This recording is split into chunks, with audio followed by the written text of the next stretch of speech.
Yo, what's going on, everybody? Welcome to the Vikings Now by Chat Sports. My name is Patrick Siepman, and coming up on today's show, we'll be diving into everything you need to know from the Vikings Patriots joint practice that just went down a couple of hours ago. But before we start, we're going to actually get you guys some injury news here. So, Vikings wide receiver Justin Jefferson dealing with that hamstring injury.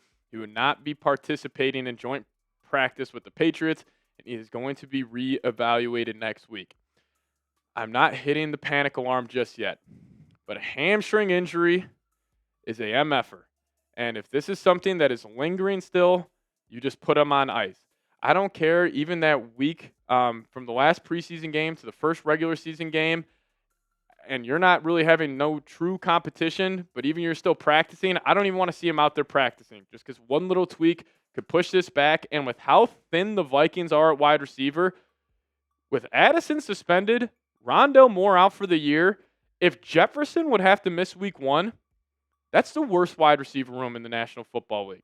I'm not trying to be hyperbolic. I truly believe that. So put that guy on ice and just have him ready for week one, and we'll be good to go. But some other Vikings that were not out there today: C.J. Ham, Andrew Van Ginkel, Harrison Smith, and Levi Drake Rodriguez won't practice. Harrison Smith is sick. Ham and Van Ginkel dealing with a couple of things injury-wise. So no major injuries there. Vikings are just being cautious. But before we dive into the actual takeaways from practice, if you guys could hit that subscribe button today. We're actually challenging our Patriots Today channel here on YouTube to see who can pick up 100 subscribers first. So if you guys have not hit that subscribe button, please help us out here. I think we should be able to pick this up off today's show. So hit that subscribe button. Once you guys are subbed, hit me with a SKOL down below in the comments section. All right, so we're going to first start off with the one-on-one period, whereas wide receivers taking on corners, and we'll talk about 7-on-7s.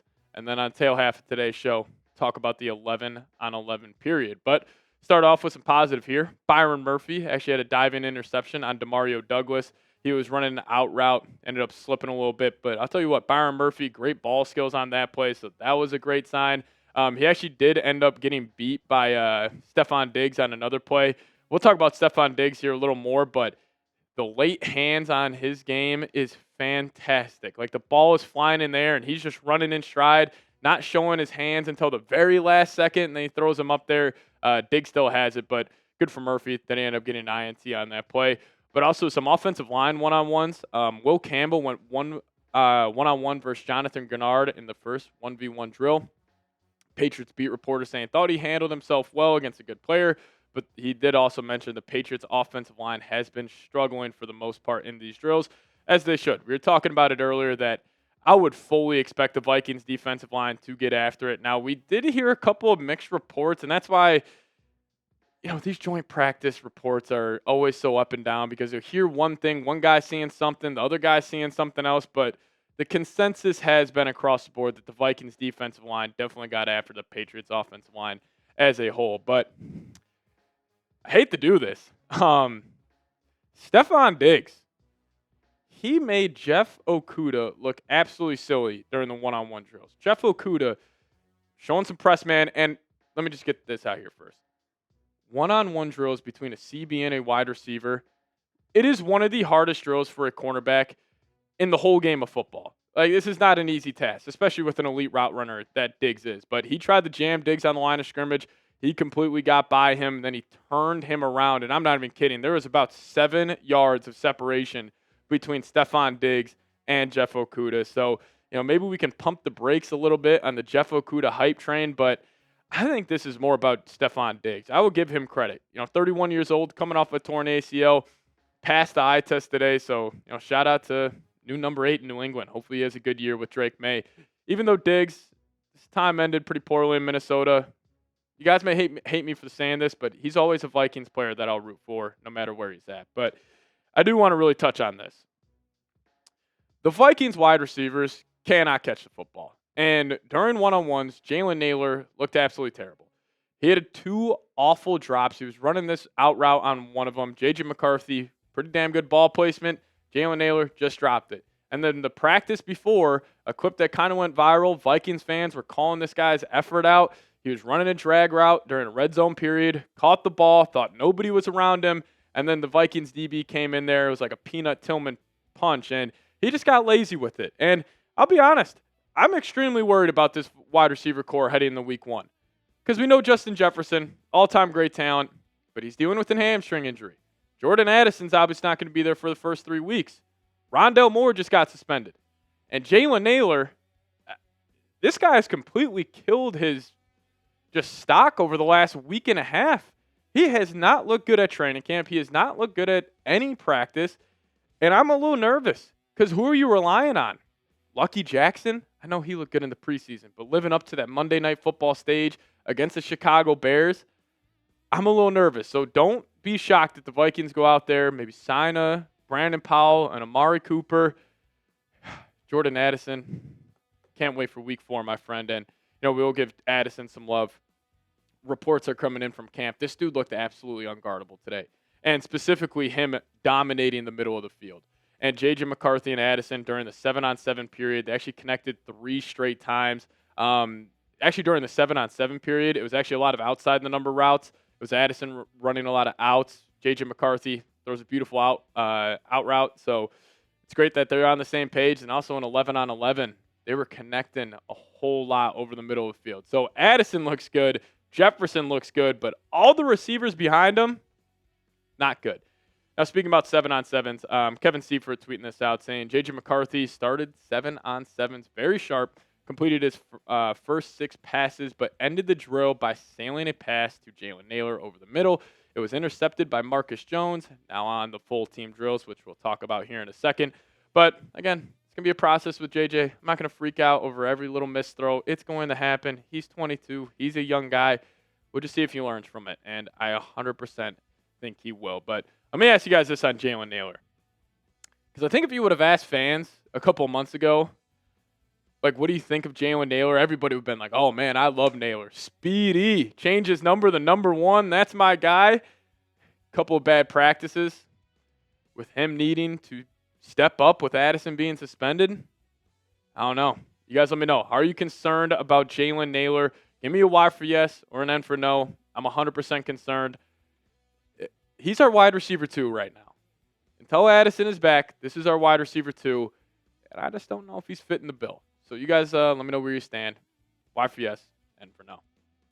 Now we'll talk about the team period from the joint practices here in a second. But before we do so, I got to tell you guys about today's presenting sponsor, and that is Factor Meals. Now eat smart at factormeals.com/VikingsChat50off and use code VikingsChat50off to get 50% off plus free shipping on your first box.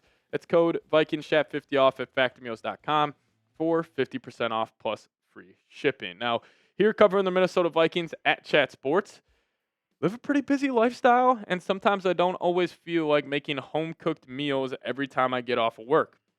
And sometimes all I've got is a couple of minutes. And that's where Factor Meals has came in and changed my life. And they help me eat smarter with tasty, chef-prepared meals that are dietitian approved and delivered right to my door.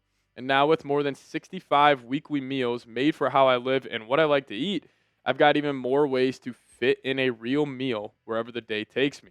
More variety, more meals. Choose from a wider selection of weekly meal options, including premium seafood choices like salmon and shrimp at no extra cost. Support your wellness goals as well with Factor Meals. Enjoy even more GLP-1 friendly meals and new Mediterranean diet options packed with protein and good for you fats. Factor Meals is awesome. You guys will love it. Just make sure you check it out and click that link in the comment section and description of today's show.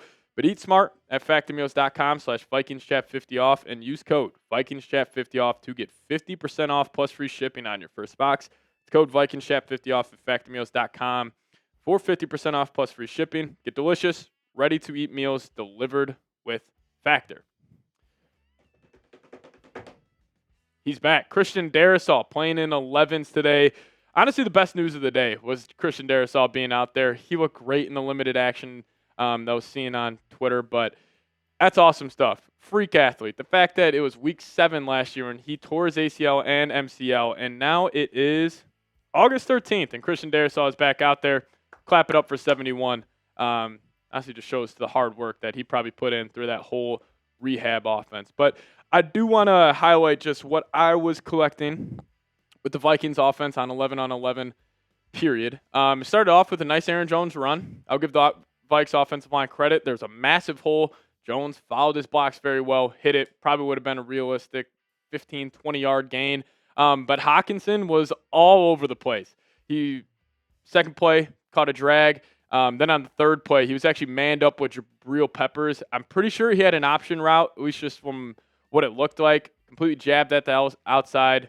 Peppers bit, caught it over the middle. And then actually Ty Felton had a nice grab with the one, so that's great to see. But overall, the Vikings, it was a lot of dink and dunk today. And actually on the other side of the field, the Patriots ones, it was either they were taking a sack or they were completely uncorking the football and taking shots down the field. But the Vikings, a little more reserved, attacking the middle of the field, taking the checkdowns, which, you can make of that what you want. Some people were concerned about it. I don't really find any reason to be concerned about that, but JJ looked pretty accurate. But I will say, the only good thing for the Vikings wide receivers that were coming out of today, besides Addison and Jefferson, you're excluded from this conversation when I'm talking negatively about the wide receivers, but apparently they have thrown 10 flags on the Patriots today in pass coverage. Pretty striking. I agree, Kevin. So I guess that's good news. Ty Felton, Jalen Nailor, they're solid route runners. Just catch the football because you guys can get open clearly. Keenan Cardell obviously has you guys, some of the most pure routes you can run in the National Football League there. So they can just clean up the catching. This room still has some potential, but, the McCarthy-Hockenson connection continues to grow here. And they had 5+ completions during the 11-on-11 period. And shout out to Vikes Verified saying trending to be a PPR machine in 2025. And, maybe I'm overreacting to the wide receiver position, and I'm almost underreacting to TJ Hockenson because he is technically wide receiver 2 right now. And I expect him to have a massive year for this Vikings offense. He is finally able to have a full offseason, not having the rehab, that torn ACL. And we know J.J. McCarthy back at Michigan had that great connection with Colston Loveland, especially on 3rd and long situations. I'm sure he is going to have that same connection with TJ Hockenson, but it is a very positive sign. 5+ completions today during 11-on-11 drills against the New England Patriots. He's a matchup nightmare. He completely shook Jabril Peppers out of his shoes on an option route, so nothing but love for Hawk. He needs to have a massive, massive year, but specifically TJ Hockenson, just dominate the first 3 games. Then we get Addison back, and then this offense can really start the hum. But I also do want to talk about Donovan Jackson. I wish I could show you guys this play. It was a screen pass to Aaron Jones, and Donovan Jackson leading the way like a complete truck, and he just shoved the Patriots corner, quickly turned his head, shoved another. He completely pancaked 2 guys.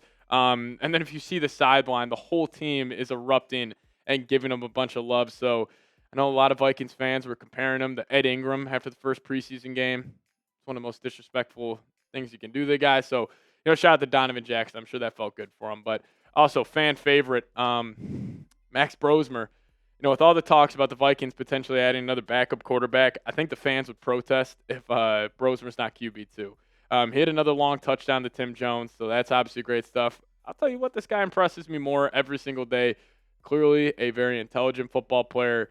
I don't know if the fans just love him because he was a Golden Gopher or he was playing good football right now. Probably a combination of both, but shout out to Brosmer. Definitely has a chance to be QB2 if Sam Howell slips up here. But Alec Lewis also saying this, which I just want to share with you guys, saying J.J. McCarthy just rips the hell out of these in-breakers to Jordan Addison money every single time. And we know, obviously, J.J.'s got big-time velocity on that arm, and Addison a great route runner, so it makes sense that they have that connection. But I can't wait for J.J. to get that connection with Jefferson because actually last night I was watching a bunch of Jefferson tape from this past season, and we joked about it on the channel a whole lot, how many in-breaking routes he would run.